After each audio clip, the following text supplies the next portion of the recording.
What do you get when you mix spin the bottle, blood, and a flying car? My name is Steven, and we're talking Flix.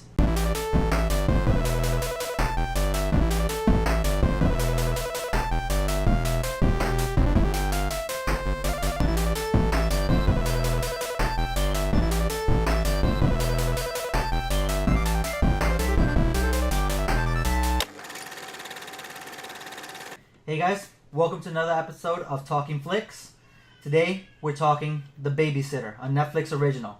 Yet again, to help me out, I got VxWeRY. Hey, what's going on, Steven?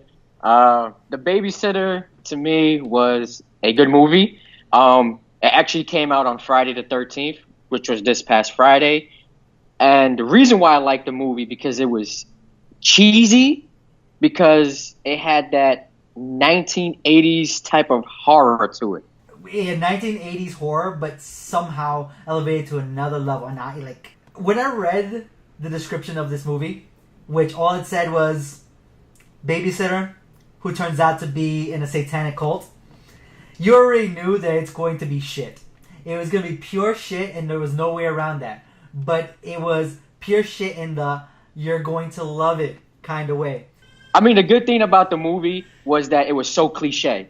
Some of the deaths in the movie, you were just like, no, that's no way that can happen, which made it even more special because you know damn well that does not usually happen in a horror movie, like the way these people were dying left and right.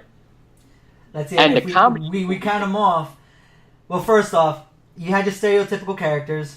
You had the coming-of-age teen. His name was Cole. He's the pussy that everyone makes fun of. He doesn't need a babysitter. No one else needs a babysitter, but he's the only one who has one. So he gets made fun of that, but she's the hot blonde who just is the coolest person on the freaking planet. And he's got his bully who just makes fun of him left and right, beats the crap out of him, just any opportunity to make his life miserable. You have the girl that he likes, right? But he doesn't like at the same time because she's the best friend. And later on, you have all the characters who are... Mom and Dad. Mom and Dad who were just... weird. They were weird. At one point, in one scene, the mom is just having a casual conversation with the father about giving him a hand job. That was epic. That was epic. You're just like, I'm pretty sure this is how it happens. I'm pretty sure that's how it happens. When the whole satanic cult starts happening, you have the stereotypes, right? You have the jock. You have the cheerleader, you have the black guy, and then you also have the weirdo. The black guy does not die first in this movie. No, he dies second. So, he dies second. The virgin dies first. Because he's a sacrifice. But from there, it was just like you said, impossible death after impossible death. But, I mean, also with the movie, the director did a phenomenal job. I also like that it had that type of Zombieland type of feel where anything that Cole did, it just like subtitled it on the bottom. Like when he had the pocket knife, it's like boom, pocket knife. Like everything had a little subtitle to it. And also the main character, which was like I said was Cole, and also B. You didn't think B was this. Oh, B was a babysitter, by the way, guys. You didn't think B was this cult leader, and that's one thing I liked about the movie is that they actually built the characters to where you got to know them, where the characters actually felt lively. Short movie, but they did a very good job. That's just great writing. They developed those characters. From the beginning, when Cole was being developed, they outlined his fears. Every single one of his fears was pointed out. He was afraid of needles. He was afraid of the crawl space under his house. He was afraid of driving. And he faced every single fear. He also faced his bully as well. And just became an overall better person. No, I totally agree. I mean, he got to conquer all his fears while trying to save his own life. So that's one of the good things about the movie as well is that, like you said, they played to every one of his fears in the movie. Because in one part of the movie, he's trying to learn how to drive.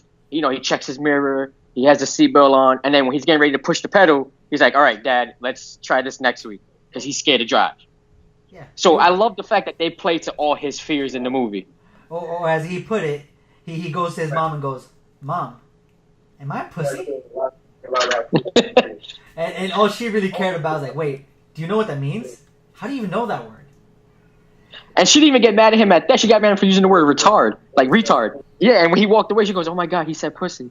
The setup of the jokes left and right were great. The shots, absolutely beautiful.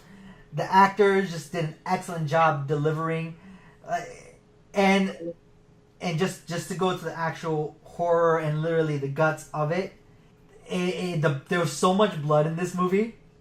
Everyone got sprayed with blood at one point or another. And it was just like nasty. I think at one point Cole even has like blood and brain like shot in his face. And he's just like, you know what? I can't even deal with this right now. He's trying not to throw up, but he just like, you know, fuck it. I have to get out of here. I have to survive. And he did. He did everything that he needed to do to survive. He got the girl. The bully's freaking off his back now. And, of course, like any horror movie cliche from the 80s, guess what?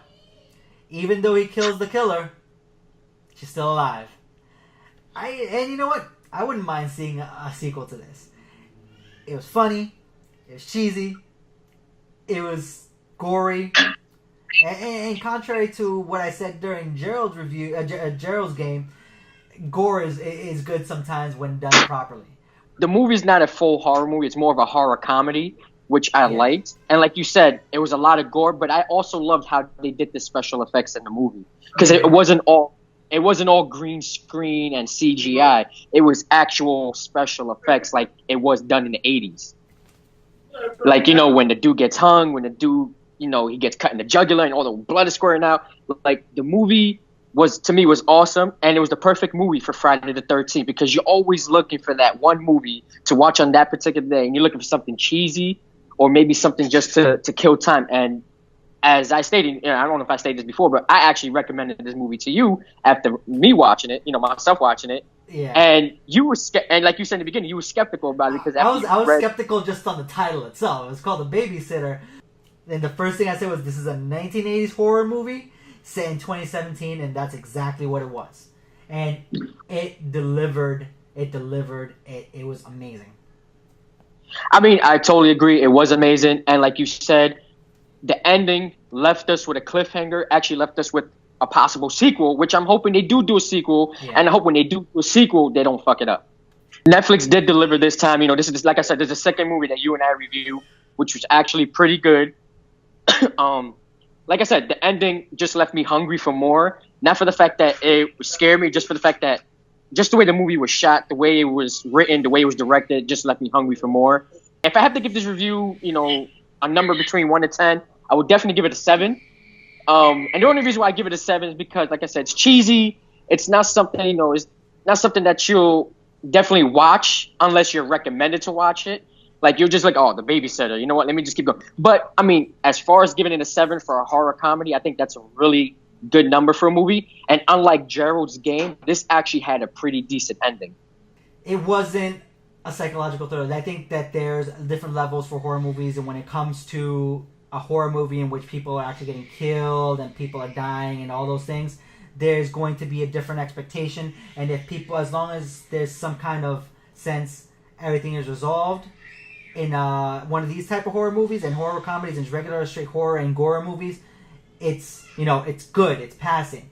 Psychological thrillers, it's like, where's the twist? What's the that one expects you to set up a sequel a little bit more than what this is expected. But like I said, it followed that 1980s formula, so it doesn't necessarily mean there's going to be a sequel, because practically any horror movie from the 80s always ended with the killer coming back and just doing one final scare. I mean, Scream always said it, right?